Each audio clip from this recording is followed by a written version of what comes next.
சுடிதாருக்கு இதாக வரும். சட்டை தைக்கிறது சுடிதார் கோசம் தான். டேப் அங்கேயே வச்சுருக்கோம்.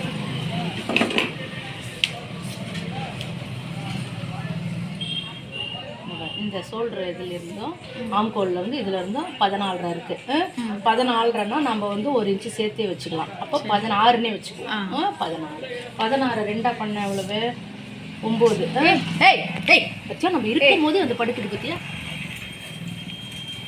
அதுக்கு வெயில் சேரல. 16ல் பாதி எவ்வளோமா 9 8 இந்த 8 இன்ச்சு மார்க்கரு இதாக இருக்கலாம். 8 இன்ச்சு உயரம் வந்து இந்த ஷோல்டர்லேருந்து எப்போ எந்த உயரம் எடுத்தாலும் இந்த ஷோல்டர்லேருந்து இந்த கீழே இப்படி உயரம் எடுக்கணும். இப்போ இது 17 இருக்குது. 17னா மடிக்கிறதுக்கு இங்கே கீழே 1 இன்ச்சு மேலே 1 இன்ச்சு, அப்போ வந்து 18 வைக்கணும். 18 வச்சுட்டேன்னா இப்போது முன்கழுத்து வந்து குழந்தைங்களுக்கு பொறுத்தவரையும் எப்பயுமே 5 தான்.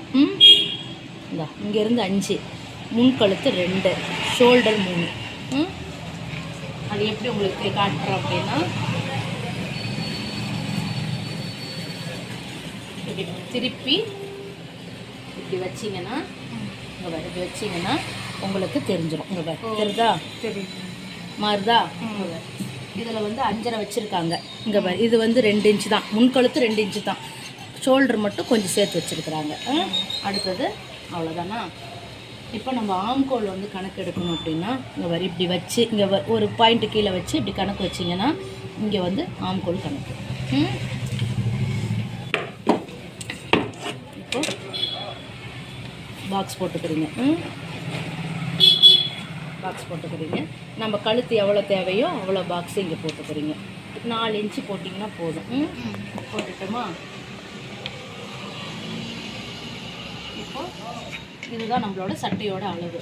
இங்கேருந்து ஒரு 4 இன்ச்சு 4 இன்ச்சு கணக்கு வச்சுக்கிட்டு இந்த ஆம்கோல் இப்படி வரைகிறீங்க. வரைஞ்சிட்டு இதில் இப்படி இப்படி வரணும். கொஞ்சம் வளைவு இந்த இடத்துல வரணும். இப்போ ஒரு உதாரணமாக இங்கே 9 இருக்குதுன்னு வச்சுக்கோ. இங்கே 9 இருக்குதுன்னு வச்சுக்கோ. இங்கே 8, இங்கே 9. அப்போ சென்டரில் 1 இன்ச்சு குறையணும். நம்மளுக்கு இடுப்பு சேஃப் கோசம்.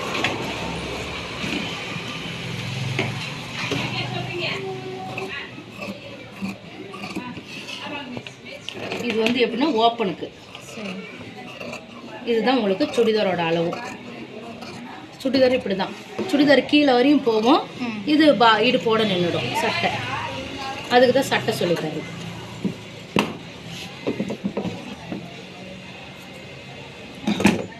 இது முன் தட்டும் பின் தட்டும் வெட்டி இருக்கிறேன்.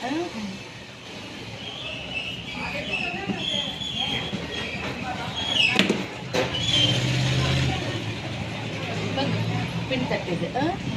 பின் தட்டை வந்து 2ஆக பண்ணிக்கணும். ஏன் 2ஆக பண்ணணும்? கொக்கி பீஸ் வருது இல்லை, பட் சுடிதாருக்கு 2ஆக பண்ண தேவையில்லை. அதுக்கு பண்ண தேவையில்லை. இது 2ஆக பண்ணிக்கணும். இது சட்டை, இது முன்கழுத்து. வாழ்க்கையில் இந்த கும்பலை மறக்கவே முடியாது. ஆமாம். அருண் கல்யாணத்துக்கு வந்து டிஃபன் பாக்ஸ் எடுத்து எல்லாத்தையும் பேக் பண்ணி எடுத்துகிட்டு போனாங்க. பாக்ஸ் எடுத்துகிட்டு வந்து அதுன்னு எல்லாம் எங்களை கேட்கவே இல்லை. அது போட்டு கலந்து அவங்கள்ட்ட கேட்டால் அவங்க வந்து உங்கள் சொந்தக்காரங்க நினச்சாங்க அப்படின்னாங்க. கண்ணா ரவுண்டு கழுத்துக்கிட்ட பார்க்க டைமண்ட் கழுத்து வைக்கிறேன். அப்புறம் தான் தெரியும் இது அந்த சங்கத்தில் வேலை செய்து இதையும் அருமை கூப்பிட்டுருக்குறாங்க. ஓகேவா? இப்போ இது என்ன பண்ணிடணும், சட்டைக்கு ஏமா இப்போ டிசைன் கழுத்து டிசைனாக வைக்கிறாங்களா, அது அந்த பாக்ஸுக்குள்ளேயே வச்சுக்கணும். நாம்பளாக பார்த்து வச்சுக்கிட்டோம். சரி, அப்பமா சொல்லித்தா. இதை வந்து கண்ணு போட்டுட்டு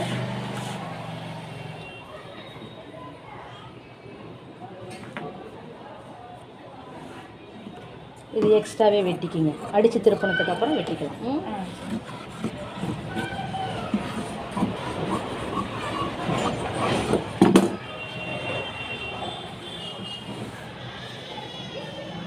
இது என்னது மது, பாவாடையா இல்லை என்னது? என் புடவைமா.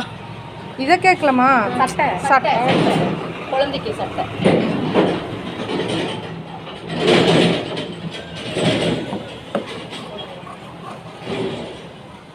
ஓ உள்ள லைனிங் வச்சு அப்புறமா மேலே தைக்கிறதாக்கா? லைனிங் தான் எப்பயுமே வெட்டணும். இதை வெட்டிட்டீங்களா? ம். இந்த கலர் நூலே போட்டுக்கணும்மா. இங்கே பாரு, இது எப்போ என்ன பண்ணுறோம், எப்பயுமே மெயின் பீஸ் வந்து நல்ல பக்கம். தெரிஞ்சுக்கிங்க. வைக்கிற லைனிங் பீஸ் வந்து நல்ல பக்கம் வச்சு இந்த பாரு இப்படி வச்சு ஃபஸ்ட்டு வந்து இப்படி கோடு போட்டுக்கோ, ஷேப்பில் கோடு போட்டுக்கோ. கோடு போட்டுட்டு இதை மட்டும் இப்போ தைக்கணும். இதை மட்டும் தைச்சிட்டு இதை கட் பண்ணணும். கட் பண்ணிவிட்டு இங்கேயும் டேக்கப் பண்ணிடணும், இங்கேயும் டேக்கப் பண்ணி இங்கேயும் டேக்கப் பண்ணிடணும். ஏன்னா டைமண்ட் கழுத்துங்கிறதுனால அப்போ தான் அது வந்து சுழலும் போது அழகாக வரும். இதை கட் பண்ணிவிட்டு இதை தூக்கி பின்னாடி போட்டு அதுக்கப்புறம் எல்லாம் சுற்று தையல் அடிக்கணும். அடி, அப்போ தான் உனக்கு புரியும். டேக்கானா என்ன? சொல்கிறேன், நீங்கள் போய் அடிங்க. ம்.